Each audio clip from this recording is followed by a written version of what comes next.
Back for a new session, Senator, in 2018. Glad to be back. Regular general session for 2018. We had a couple of special sessions over the interim and weren't able to accomplish everything that we would have liked in those, but got some things done. But we'll have a long list of to-dos for the 2018 session. We always start every year, I think, appropriately with prayer. Concord Baptist Church every year has a prayer breakfast. They held that again this year. A very good attendance of legislators. They specifically pray for every branch of our government. This year, Colonel Gary Gilmore of the Missouri National Guard was the featured speaker, and every time I've heard Colonel Gilmore, he's always encouraged my heart and really seemed to be speaking with divine authority, and I really enjoyed the message that he brought. Reminder that there are people not just here in Jeff City but across the state that pray for us and ask God to give us divine wisdom and direction as we seek to govern according to His plan. One of the things that Colonel Gilmore reminded us of is that as government elected officials, we really have the job of shepherding and of making sure that what we do is for the very best of the people that we serve. And that's always a good reminder. And then, of course, the Governor's Prayer Breakfast is always the first week of session. We just completed it this morning. Last year, it was a pastor from Joplin that spoke, Randy Garris, who is a good friend of mine and really enjoyed that. And this year we had a pastor out of Springfield, again out of Southwest Missouri, who pastors a large church, 15,000 members in Springfield. John Lindell spoke about courage, about leadership, about faith, and it was always just a great encouragement. I thought the governor's remarks were excellent, so I was encouraged. We've also already had a hearing this morning, gubernatorial appointments hearing. We have two former senators, but Senator Will Krause and Senator Ryan Sylvie have both been appointed to other positions to serve the citizens of Missouri. Will is serving on the Tax Commission, and Ryan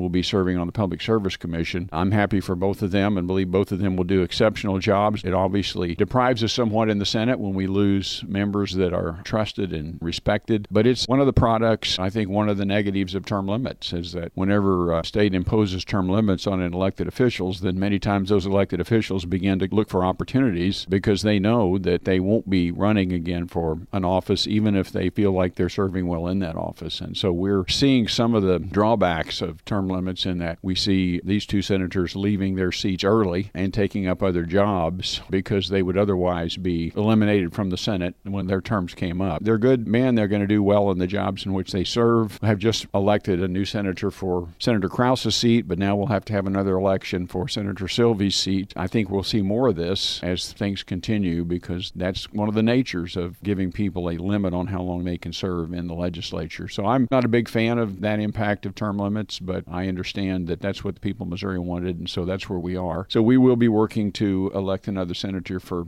Senator Sylvie's seat, and in the meantime, we'll work vigorously. I think Monday, Senate President Pro Tem will begin assigning bills to committees, and so those committees will probably begin meeting next week, and we'll be actively engaged. It's a big part of it, and there's already been 300-some bills pre-filed going into session, so already a lot to start with right out of the box. That's right. That's right. A long list of bills, pre-filed bills, was first read, what we call first read, yesterday, so that they now become officially part of the Senate calendar, and effective today, those bills can be assigned to committee. I think the plan is to begin assigning bills on Monday, and then the committees will begin hearing those, and the public testimony will be received, and we'll try to figure out what the right path forward is.